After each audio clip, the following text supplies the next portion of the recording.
Welcome back to Volume West from home. As I was saying before the break, we are now joined from their own homes via Zoom, Emily Salyers and Amy Ray from Indigo Girls. And I'm really happy to speak with you guys, even though it's a bit of sad circumstances because we literally just heard before we were doing this interview that the great John Prine has passed away. And I can imagine, I'm so sorry that we have to start the interview this way, but I can imagine he was an influence on you, that you were fans. I wondered if you had any thoughts about the news. I mean, it's just, honestly, I feel a sense of shock, even though I knew he was very ill. I don't know. He's touched so many people, us included, with his songs. Like it's very strange that he won't be here anymore to keep writing songs. And I mean, it also just, I don't even know what to say. Sorry, I just at a loss. Oh, It's like fine. this is a very serious disease that is killing people, and it's taking a lot of people from the world, a lot of wonderful people, and so I feel a mix of shock and I haven't even processed it yet, but Yeah. also just like we are in this um, terrible situation with this virus. But man, what a loss, John Prine.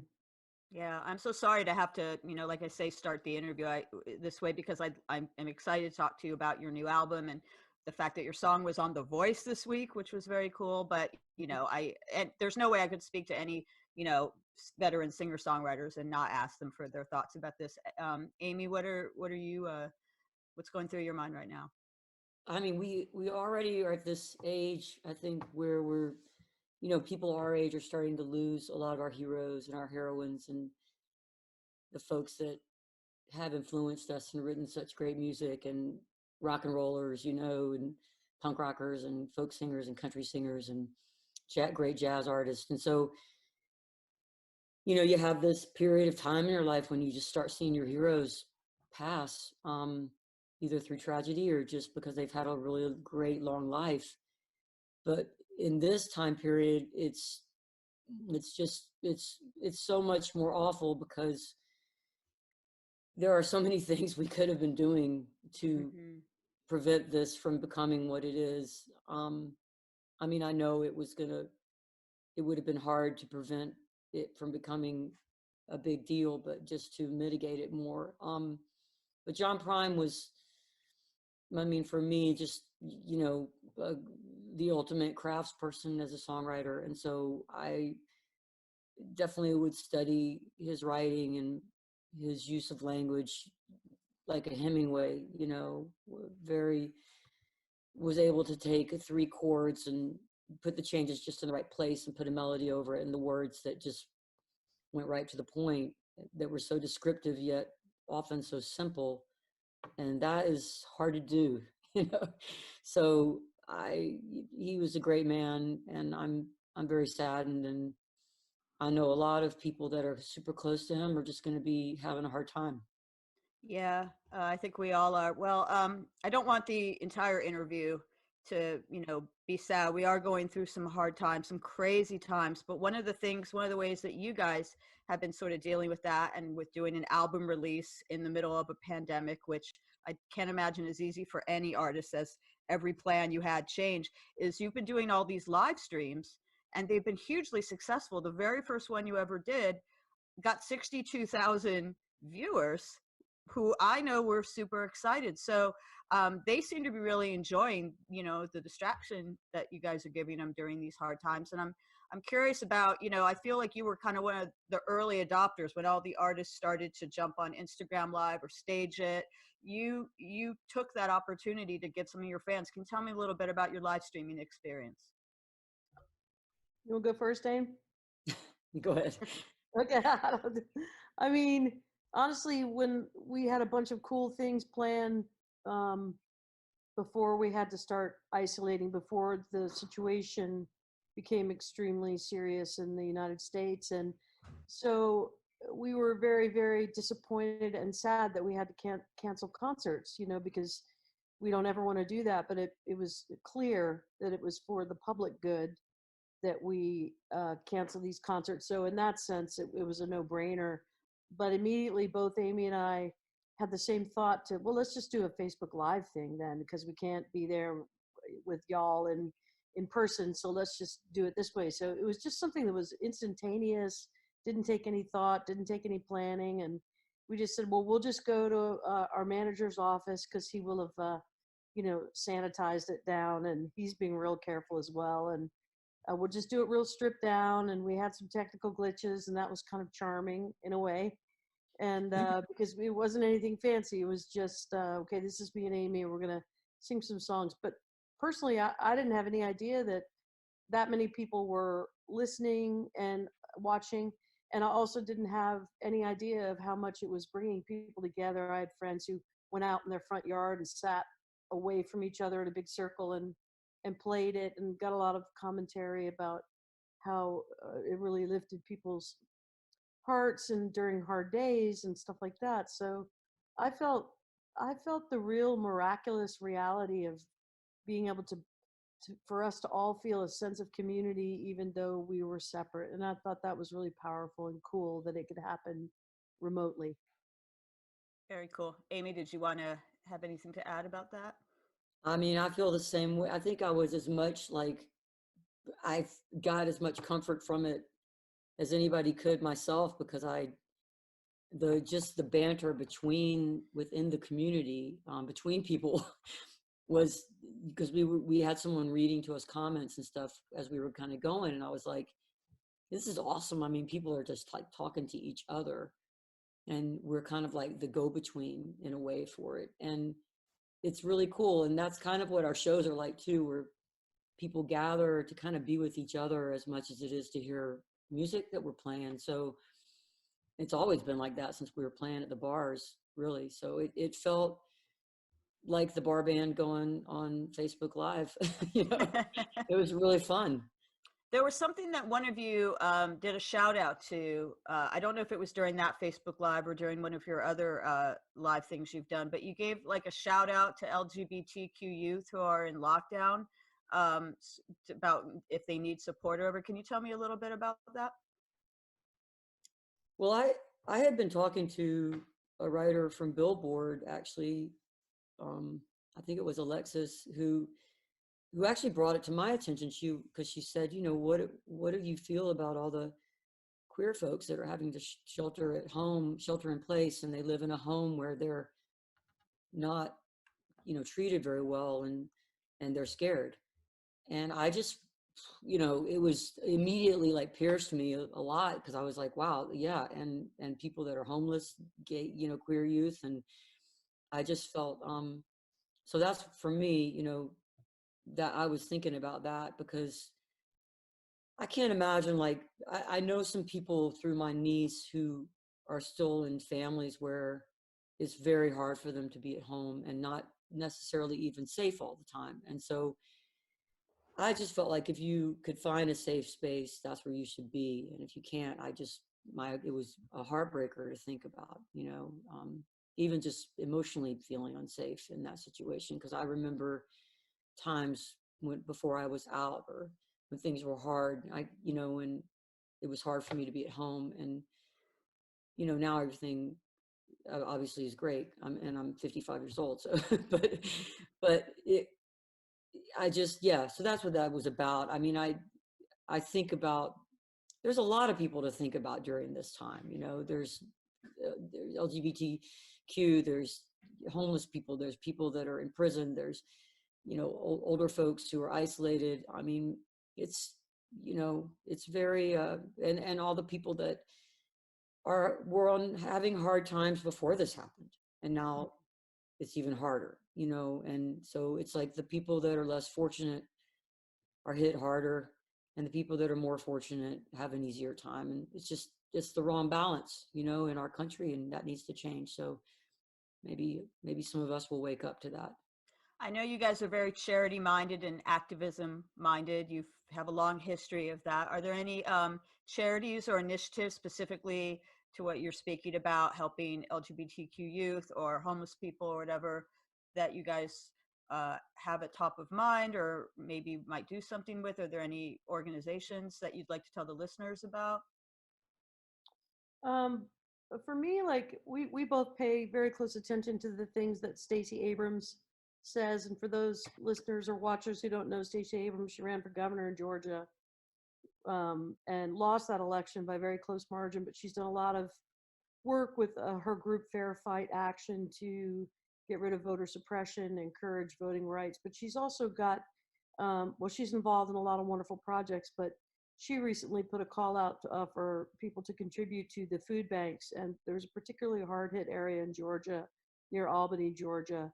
And so she put a call out for people to donate to the food bank. I think the food banks everywhere need a lot of help, and they're reaching out to the communities, um and so I think that's an important place to start. Awesome. Yeah, I mean, I have to say I've volunteered a few times in my county at the local food bank this past week, and I'm kind of doing that.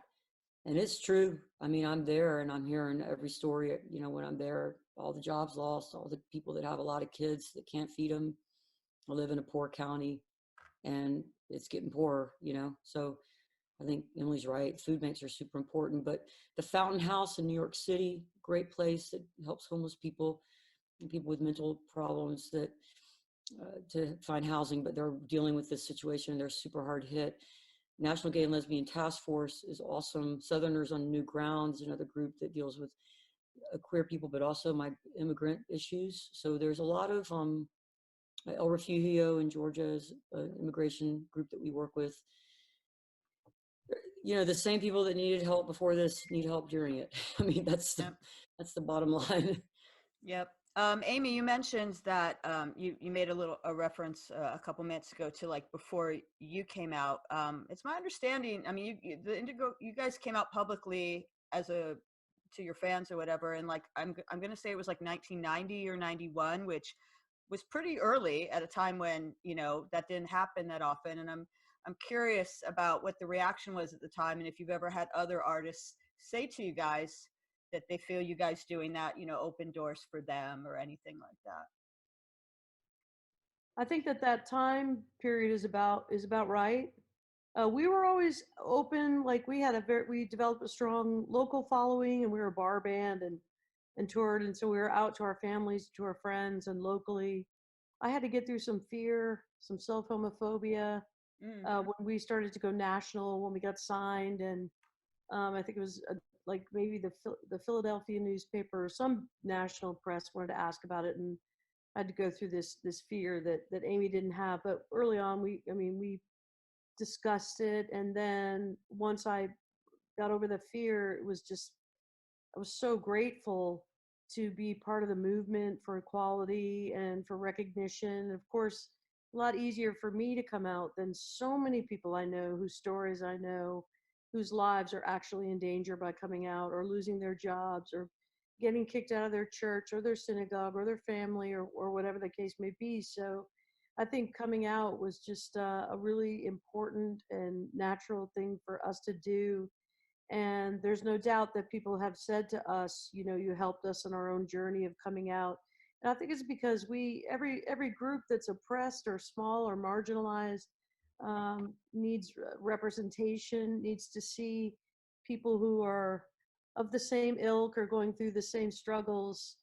It's important to be represented in music or the arts, or just in knowing other gay people or queer people, or whatever the case may be. So immediately for me, it was such a sense of freedom and gratitude to be part of this movement for equality, rather than to be stuck in my own fear, which relative to what most people, queer people, were going through, is very, very small. So it was about 90 or 91, yeah. And I guess a lot of like people who were we weren't that well known, but I guess we were well known enough in music that not a lot of other artists were coming out at that time yet. But it was a wonderful thing to do. And then the gratitude I feel for just being part of the group of people who are all like fighting for equality together, and also just to show how beautiful we are, in all of our diversity, how colorful we are, and how much we have to contribute to life as queer people.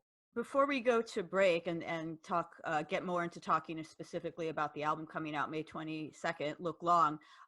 You said that you, Emily, had a fear that Amy did not. And I'm curious as to why you had a fear and how you Amy, did you like kind of help Emily overcome that fear, or what was the story there? I mean, I was scared too, but I felt like, I mean, Emily and I were on slightly different trajectories. I think I had a girlfriend before her. And so, I was just a little ahead in that experience. Right. But I was scared. I mean, I hated myself, Oh. my gay self, but I also felt pretty strongly about, just we were going to be crucified regardless, so we might as well like enjoy ourselves. But you know it I have to say our audience was part of the motivation to always be honest, and to we kind of grew with them. So like we sort of like came out like as they were like a catalyst for us, and then we learned as we went. We learned about gender issues, we learned about trans issues, we learned feminism, we were politicized by our audience in a lot of ways, and by the people that we did activism with. So it always felt like a community. It never felt like we're opening these doors up for you. It felt like, wow, we're bashing this door down together, and we need to. But I mean, I was scared. I mean, I have two gay sisters, so it was a little bit easier in some ways because I was already struggling with all that dynamic in my family, and there was, so I don't know, it just felt like, what do you got to lose kind of feeling. But I remember it was this college, it was a press conference up in Western Mass with like all these colleges, and someone asked us, and at the time we weren't really answering questions about being gay, and Emily just kind of blurted out everything at once, kind of came out during that college press conference. And I was like, all right, it Is was that on like, is that on YouTube? I'm gonna check that out if it's on YouTube. I don't think I there mean, I was YouTube. seriously doubt it. Yeah. No, but I mean, someone maybe had a camera of some kind. I'm gonna try to look for that. That's awesome. yeah, I don't remember. I don't even remember which college it was. It's just like you used to do those press conferences where, like in Western Mass, where all the colleges would come to one location and you talk to everybody at once, and I was just shocked, and it was one of those like moments where it just happens really organically, and I was like, wow, what was that about, kind of thing. And it was really great. But it was like one little question. Incredibly, you are on your 16th studio album. It comes out in May. It is called Look Long. And as I was doing my research for this, there was this theme, like when we were writers, is very much about your college days. The bio said this album tells your quote unquote origin story. So I'm wondering why you two were in this kind of reflective mood, nostalgic mood, to look back to your kind of beginnings. Because I thought you met in college, but you actually met in like grade school. You guys go way back. Well, that's a good question. I don't know, I feel like I've been reflecting heavily ever since Trump got elected. What the hell? Um, but I think also it's a time in life for me. I mean, for me personally, and two, just when we were writers, that's a song about some of my days at Tulane University in New Orleans. And New Orleans is a deep, deep place. And it just, even though I ended up transferring away from there, my first 2 years of college, which were like a really, really influential time for me. And New Orleans is just, with its music and its culture, its food, its people, I mean, it is an intense and gorgeous, beautiful, spooky place. And so there's a lot to draw from. And I found myself writing over and over and again, like, so I wrote a song from the last album about my time in New Orleans. So I think, dude, just for me as a middle-aged woman, just reflecting on, there's a lot about, like there's some about college days, and that song is about keeping the fire inside alive no matter what you're working on in your life. And then there's songs that I wrote about something that happened in my family that I've never written about before. I think I just feel less afraid. Well, I've never been afraid to write about anything, but maybe something just felt like too personal, or I just couldn't write about it. I wrote about in a song, and I just kind Which of which song are the family songs? well, sorrow. There's a song called "Sorrow and Joy" that's about my sister who died, and I'm sorry. about losing family members and things like that. So, and then the album's called Look Long. There's a song in the album called Look Long.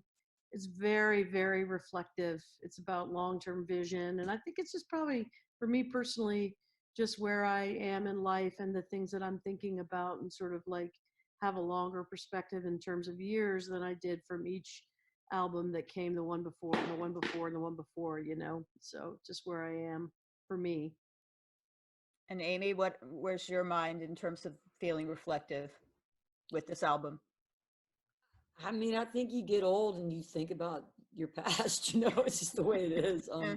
It's the, it's like the archetypal story of aging.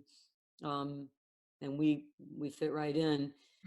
But I think, and it's also, you just write about what and you know that you're reflecting on memories and stuff from childhood, and then also kind of where you're at now, and the reason and why you're in that space, and how you relate to the world at this point in your life, with a child, and being older, and whatever else we are in the world. So, but Emily and I the thing about us is, like, we've always sort of had this weird balance of, like, being able to be in the moment in our career and sort of just really enjoy where we're at, and not think like these big, like, long-term ambitious thoughts about being famous or something like that. It's more, but we've always had the long view about other things. And I think now I appreciate that it's our mentors that sort of taught us that, the long view about the world and about society and about your own place as a human and your own comfort level and just kind of how you will evolve. And we had a lot of good mentors, and we met mentors in the early 90s through our work with Native Americans that really took us into that space of how to look forward into this massive sort of infinite future, and always keep in mind what's coming after you, and keep that as a comfort too. And this too will pass, and things like that, but also be in the moment all the time and be mindful all the time. So I think this album, more than anything we've done, sort of is a culmination of a lot of those lessons we've learned from our mentors. And we sort of, even though Emily and I write separately from each other, and we really have our own languages and our own space, and we cannot write together. We Interesting. tend to not even know what each other's writing, but when we get together to arrange the songs, we tend to discover that there's a thread there. And it's usually just because we are going through life experiencing the same thing, 75% of the time. I mean, the same mentors, the same hotels, the same trips, the same everything, so we write about the same things from different perspectives a lot of time. It kind of seems like the secret to your professional partnership. You have such longevity. You've been, doing this since at least college. Oh, I see your dog. One of the greatest things I like about doing interviews on Zoom is I get to see rock stars' pets. It makes there's six of them all in the kitchen. I can't believe they haven't started barking yet. You got 6 dogs? Wow. Yeah. I see one of them. Anyway, sorry to interrupt you. Go ahead. Oh, I enjoyed meeting your dog. But yeah, in terms of the longevity of your partnership, it seems like the secret to that, why that works, is the same way almost like a romantic relationship would start. It's like, give yourself a little space. I find it interesting. I always, sorry to be ignorant, I assumed you guys wrote together. I didn't realize that you completely wrote separately. That's interesting. Has it always been that way? It's always been that way. Yeah, we just can't. We've tried. We're very different personalities. We express ourselves differently when we write. Also, writing is such a vulnerable thing. Like, just it's just always worked for us. To Amy to write all hers and me to write all mine, and then but when we come together, we actually are very, very good at arranging songs together. Mm-hmm. So, which is a different sort of skill set, I guess, or a different set of whatever it is, writing versus arranging. But we've always been able to do that. And I think it's really good that we don't write together. I feel like personally I get to live through this other life of Amy's perspective, Amy's experience, whatever it is, the way she sings, her, this rock and roll sort of punk bit of Amy that I don't have that I love, that, you know, that sort of thing. So I'm glad we don't write together. I'm glad that, you know, we spend a lot of time apart. We very much encourage each other's independent projects independent from each other. We always have done that, and so that when it's time to get back together and work on Indigo Girls stuff, we're both happy to be where we are. And we just, you know, over the years too, we've cut back on our touring schedule. It's much more civil. It's much more humane Kind because of ironic. we're Yeah, right. parents now, you know, and so we have a really good grasp on the way to run our lives, and we've always had a good grasp on the way what works creatively, and it is absolutely imperative that we have written separately. I have a question about a couple other songs that are on Look Long. I want to know about the background of Shit Kickin', which is a great title, by the way. It's just autobiographical, really. I mean, I grew up in Georgia, and when I was around, I guess, like 9 or 10, we had a lake house and in this little lake sort of farm community where they built a lake, you know, the Corn Engineers, and all of a sudden all these lake people come in and take over the farm community. And it's just about my exploits as a kid, riding dirt bikes and horses and all the weekends spent up there, but just kind of also my loss of innocence and stuff when I realized, you know, the world around me, what it was, and racism and classism and poverty and all the things I kind of discovered through the lens of spending my weekends out in this really rural Georgia area where I just had to learn a lot, and I learned a lot about myself as a tomboy and just kind of the response to people to that. And that's just what it's about, you know. It's just like this is kind of like growing up, and thanks to my family for letting me be who I am, even though, you know, I'm different from a lot of my extended family, and I love my family so much. So it's just a fun kind of swampy song about that, and with a little stuff about racism thrown in. Just a little. Because I can't avoid. I mean, when you grow up in this, I think when you grow up in the South, it's like it emanates. You know, you can't, like, it's like one of those things I'm obsessed with, healing that wound and that legacy. You know, and so it comes out in the weirdest ways in my songs. The other song I wanted to ask specifically about is Muster, which I think is a pretty serious statement right there. You know, I hadn't thought about Muster in a while.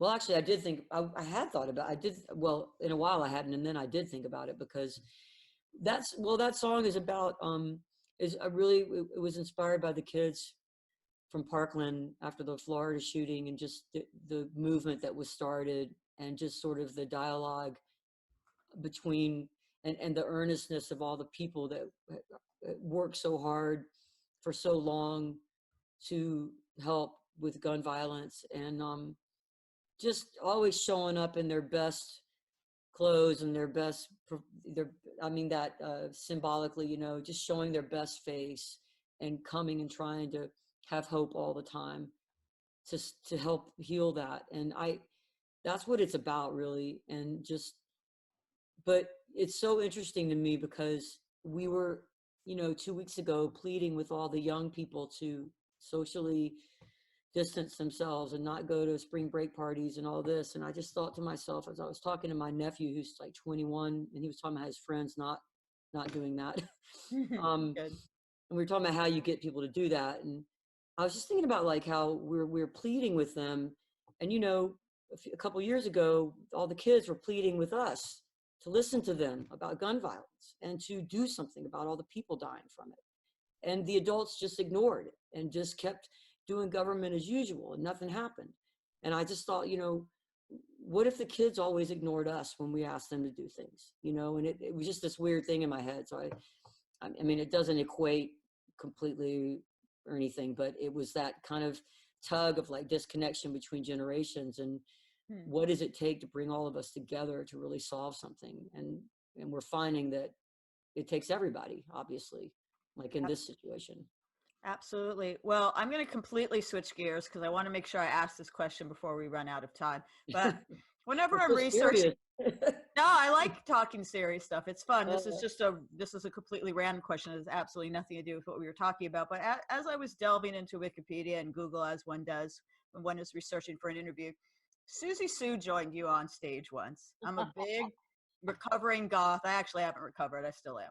And I mean, and then I like dug a little deeper, and apparently Budgie from the Banshees and the Creatures was in your touring band. So then my head exploded. So I had no idea you had this connection to Susie and the Banshees, which is tying two of my worlds together. So please tell me about how that all came about. I think that's so awesome. yeah, I mean, oh, that was some good times. I can tell you that.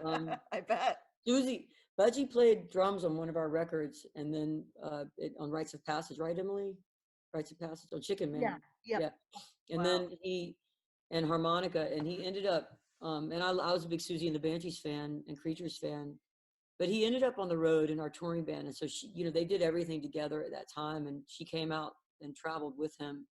And so we decided to learn, Creatures song and have her come up. And oh my God, just being on a bus with her. And I remember we played poker a lot with her because Farron, the songwriter Farron, was also with us at the time, which was a crazy combination of like sweaters and goth outfits. Um, but like, it was so interesting because a couple of shows I remember I went out into the lobby and there were like these goth people out there, and they would wait. I think it was a merch person that told me that they would sit out there and wait the whole show until Susie Sue came out. Yeah, I'm And then sorry they I would did that. they'd come into the audience to watch her play with us, and then Wow. leave again. But I mean, I confess that was me. No, I'm just yeah, kidding. it's It wasn't me. it's good. It's a good memory. I mean, she was dear to us, and Mm. Budgie was. They were both so sweet to us, and I count that as one of my best memories, best times ever traveling with those Wow. two. And you had Gail and Dorsey on bass too, if Wikipedia is telling me correct information. That's a super group right there. You two in a band with Gail and Budgie. Wow. That's I pretty mean, rad. we've been so lucky along the way. All the people we've gotten to. I mean, we're huge fans of was the band The Roaches, Lucy Wainwright Roach. That we tour with her a lot, and she sings on all our records now. And she's a dear friend. Her mom says he was in The Roaches, and they were highly influential for me and Amy. And we got them to sing on at least one of our albums, and which is like a dream come true. I mean, we're like kids in the candy store with all these people, with Susie and Farron and Budgie and the Roaches and everyone else whoever we've gotten to sing with or who played on the album. And some of them are well-known people, and some of them a lot of people haven't heard of. We're just Amy and I are big fans, and we just love mixing it up, and we love all different kinds of music and different kinds of experiences and stuff like that. So everything is just kind of unfolded in this like amazing organic way, and that's how you end up with Susie playing Yeah. with Farron on a tour bus in the Playing UK. poker. Yeah. Just great. Coke's her out of retirement. She hasn't done anything in a while. I will say though, there is audio evidence of her singing with you on YouTube, not Yeah. video, which makes me sad. Just like there's no video of that press conference, but there is audio of it, and that is pretty cool.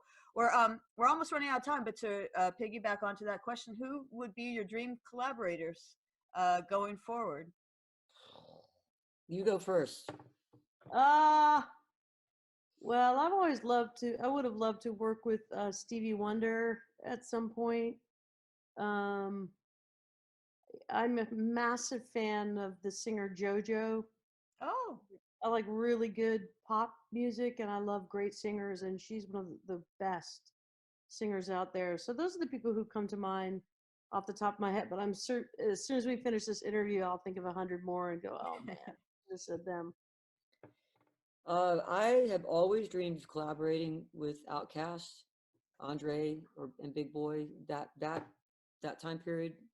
Um, I just think it'd be cool because we're Atlanta, and it'd be really super fun. And then Dolly Parton is somebody who I would just love to. I mean, we've stood on the side of the stage while she was playing, but we've never actually stood next to her. So one of these days we will.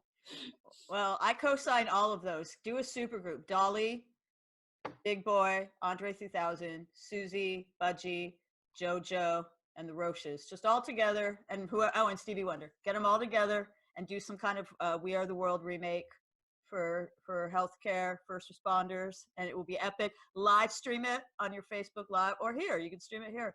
And I think it'd be great. But I just, unfortunately, we've run out of time, but I want to thank you so much for this awesome chat. We had fun moments, we had serious moments. I enjoyed every single one of those moments. Also, thank you for your thoughtful words about John Prine. I think a lot of fans will take comfort from them. Your album, Look Long, is out May 22nd. And everybody get it because it's rad.